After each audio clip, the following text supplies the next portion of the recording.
Hello Year 3s, this time we would like to work on mental maths, and our mental maths are worded problems.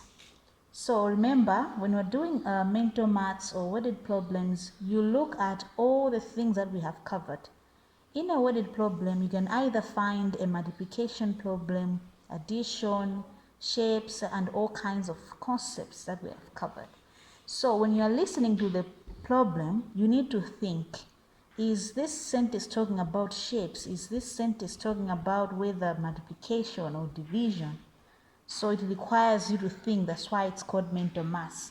So let's try to look at our first question. Give me an example of a 2D shape that has 4 sides and it's not a square. So someone has to think. What kind of shape has got 4 sides but it's not a square? So I would like you to find a piece of paper, copy the question, and then give me an answer. And then the second one says, Tom is less than 10 years old. Joe is 4 years younger than Tom. How old could Tom and Joe be? Remember, we have been doing about 10 more, 10 less, 1 less, things like that. But this time the problem has come in a word form. That's why they want you to recall. So I want you to read the questions over and over and be able to recall what can be the answer to this. The other one says Jimmy has 37 gold stars. Mike has 10 more than him. How many gold stars has Mike got? Again, this one is similar to the previous one that we have just discussed. And then this one says Claire has the digit cards 8, 2, and 5. She chooses 2 cards to make a 2-digit number. Can she make the number 83? Someone has to think. Is 83 the right number according to the cards that Claire has?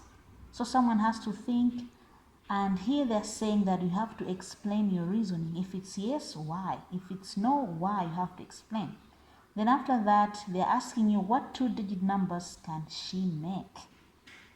Then here we have the other one. Sarah thinks 37 and 8 makes 44. How can you show me that this is not the right answer?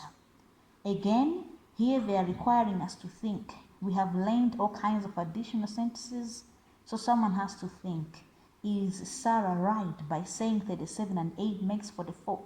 So remember to read the question over and over for you to get it right. And right here it says Mrs. Big collects 12 worms. She shares them equally between her 4 baby birds. How many worms does each baby bird get?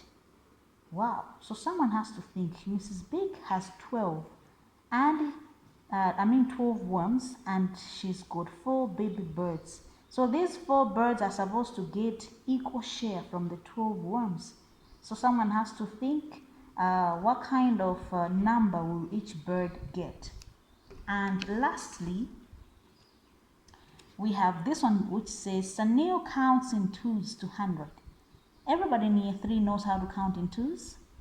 And then the question continues to say, does he say the number 33 in his count? Ooh, let's check.